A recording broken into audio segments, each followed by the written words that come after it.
ನಮಸ್ಕಾರ ಎಲ್ಲರಿಗೂ. ಇವತ್ತೇನೆಂದರೆ job notification ಯಾವುದು ರೈಲ್ವೆ ಡಿಪಾರ್ಟ್ಮೆಂಟಿಂದ ಬಿಡುಗಡೆ ಆದ 4708 ಪೋಸ್ಟ್ಗಳು ಇವತ್ತಿನ. ಇನ್ನು ಯಾರಾದರೂ ನಮ್ಮ ಚಾನಲನ್ನು ಸಬ್ಸ್ಕ್ರೈಬ್ ಮಾಡ್ಕೊಳ್ಳಿಕ್ಕೆ ಸಬ್ಸ್ಕ್ರೈಬ್ ಮಾಡ್ಕೊಳ್ಳಿ ಮತ್ತು ಬೆಲ್ ಐಕಾನ್ ಅನ್ನು ಆಲ್ ಅಂತ ಕ್ಲಿಕ್ ಮಾಡ್ಕೊಳ್ಳಿ. ಟೋಟಲ್ ವೇಕೆನ್ಸಿ ಬಂದುಬಿಟ್ಟು 4708 ಪೋಸ್ಟ್ಗಳು ಇವೆ.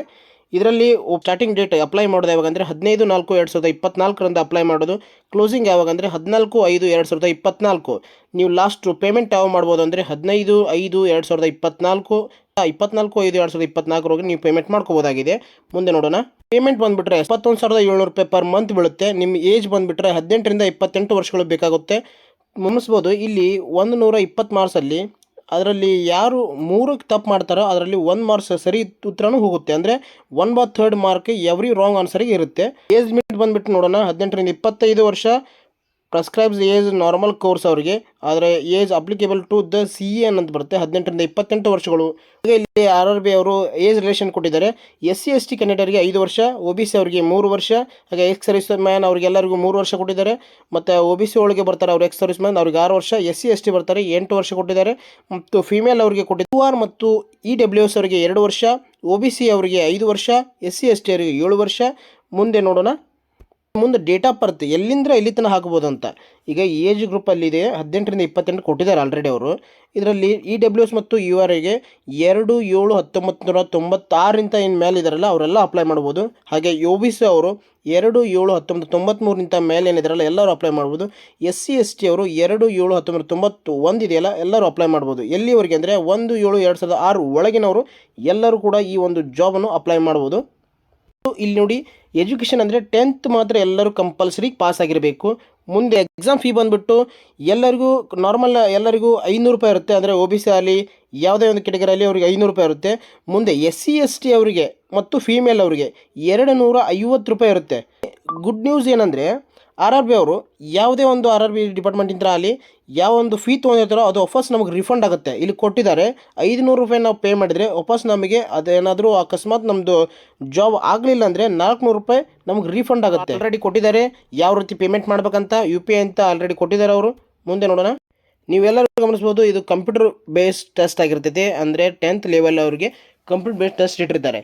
ಯಾವ ರೀತಿ ಅಂದರೆ ಟೋಟಲ್ 90 ಮಿನಿಟ್ಸ್ ಕೊಟ್ಟಿರ್ತಾರೆ. ಕ್ವಶನ್ಸ್ 120 ಇರುತ್ತೆ. ನೀವು ಪ್ರತಿಯೊಂದು ಆನ್ಸರಿಗೆ 1 ಮಾರ್ಕ್ಸ್ ಇರುತ್ತೆ. ಪ್ರತಿ 3 ಒಂದು ಕ್ವಶನಿಗೆ ತಪ್ಪಾದರೆ 1 ಆನ್ಸರ್ ನಿಮ್ಮದು ಕರೆಕ್ಟ್ ಇದ್ದಿದ್ದು ಕೂಡ ರಾಂಗ್ ಆಗುತ್ತೆ. ಮುಂದೆ ನೋಡೋಣ. ಆಲ್ಮೋಸ್ಟ್ ಈಗ SSLCಯಲ್ಲಿ ಮಿನಿಮಮ್ ಅಂದರೆ ಎಲ್ಲರೂ ಇದು ಆಲ್ಮೋಸ್ಟ್ ಎಲ್ಲರೂ ಮಾಡಿರ್ತಾರೆ, ಆದರೂ ಕೊಟ್ಟಿದ್ದಾರೆ ಅವರು. UR EWS and OBC NCL ಅವರಿಗೆ 35% ಎಲ್ಲರೂ ತೊಗೋಬೇಕಂತ ಎಲ್ಲರೂ ತೊಗೊಂಡಿರ್ತಾರೆ 10th. SC ST ಅವರು 30% ಮೇಲೆ ಇರಬೇಕು. ಕ್ವಶನಿಗೆ 4 ಆಪ್ಷನ್ಸ್ ಇರುತ್ತೆ, ಅದರಲ್ಲಿ 1 ಆನ್ಸರ್ ಮಾಡಬೇಕು. ಇದೆಲ್ಲ ಕಂಪ್ಯೂಟರ್ ಬೇಸ್ ಎಕ್ಸಾಮ್ ಇರುತ್ತೆ.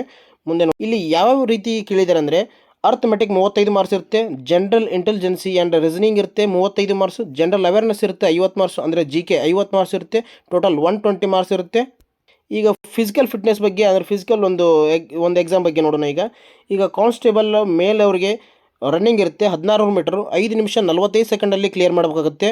ಹಾಗೆ ಮುಂದೆ ಲಾಂಗ್ ಜಂಪ್ ಇರುತ್ತೆ 14 ಫೀಟನ್ನು ಅವರು ಲಾಂಗ್ ಜಂಪ್ ಮಾಡಬೇಕಾಗುತ್ತೆ. ಹೈಟ್ ಇರುತ್ತೆ, ಹೈ ಜಂಪ್ ಇರುತ್ತೆ 4 ಫೀಟ್ ಹೈ ಜಂಪ್ ಇರುತ್ತೆ. ಮತ್ತು ಮಹಿಳೆಯರು ಬಂದುಬಿಟ್ರೆ ಅವ್ರಿಗೂ ಕೂಡ ಒಂದು ರನ್ನಿಂಗ್ ಇರುತ್ತೆ 800 ಮೀಟರ್ 3 ನಿಮಿಷ 40 ಸೆಕೆಂಡಲ್ಲಿ ಅವ್ರು ಕಂಪ್ಲೀಟ್ ಮಾಡಬೇಕಾಗುತ್ತೆ 800 ಮೀಟರ್ನ. ಮತ್ತು ಲಾಂಗ್ ಜಂಪ್ ಇರುತ್ತೆ 9 ಫೀಟ್ ಲಾಂಗ್ ಜಂಪ್ ಇರುತ್ತೆ. ಮತ್ತು ಹೈ ಜಂಪ್ ಇರುತ್ತೆ 3 ಫೀಟ್. ಹೈಟ್ ನೋಡೋಣ. ಹೈಟ್ ಅಂದರೆ ಈಗ UR ಮತ್ತು EWS OBC ಅವರಿಗೆ 165 ಹೈಟು ಮೇಲ್ ಅವರಿಗೆ, ಫೀಮೇಲ್ ಅವರಿಗೆ 157 ಫೀಮೇಲ್ ಅವರಿಗೆ.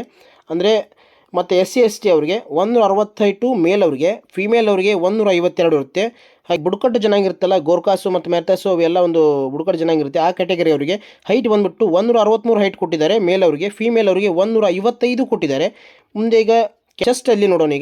ಈಗ OBC ಅವರಿಗೆಲ್ಲ 80 to 180 ಇರಬೇಕು ನಾರ್ಮಲ್ ಆಗಿ, 85 ಎಕ್ಸ್ಪೆಂಡ್ ಮಾಡಿದಾಗಿರಬೇಕು. ಹಾಗೆ SC ST ಅವರು 76.2 ಇರಬೇಕು ನಾರ್ಮಲ್ ಆಗಿ, ಎಕ್ಸ್ಪೆಂಡ್ ಮಾಡಿದಾಗ 81.2 ಇರಬೇಕು. ಹಾಗೆ ಇವರು ಒಂದು ಗೋರ್ಖಾಸ್ ಮತ್ತು ಇವರು ಒಂದು ಬುಡಕಟ್ಟು ಜನಾಂಗ ಅವರಿಗೆ 80 ಇರಬೇಕು ನಾರ್ಮಲ್ ಆಗಿ, ಎಕ್ಸ್ಪೆಂಡ್ ಮಾಡಿದಾಗ 85 ಆಗಿರಬೇಕು. ನಿಮ್ಮದು ಎಕ್ಸಾಮು ಮತ್ತು ಈ ಒಂದು ಫಿಸಿಕಲ್ ಟೆಸ್ಟ್ ಎಲ್ಲ ಕ್ಲಿಯರ್ ಆದಮೇಲೆ ನಿಮಗೆ ಡಾಕ್ಯುಮೆಂಟ್ ವೆರಿಫಿಕೇಷನ್ ಇರುತ್ತೆ.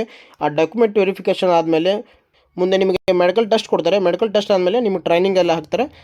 ಎಲ್ಲರೂ ಕೂಡ ಚೆನ್ನಾಗಿ ರನ್ನಿಂಗ್ ಮಾಡಿ ಹಾಗೂ ಎಕ್ಸಾಮಿಗೆ ಚೆನ್ನಾಗಿ ಓದ್ಕೊಳ್ಳಿ. ಇದು ಒಂದು ಒಳ್ಳೆಯ ಆಪರ್ಚುನಿಟಿ ಇದೆ. 4208 ಪೋಸ್ಟು. ಎಲ್ಲರೂ ಚೆನ್ನಾಗಿ ಓದ್ಕೊಳ್ಳಿ. ಥ್ಯಾಂಕ್ ಯು ಎಲ್ಲರಿಗೂ.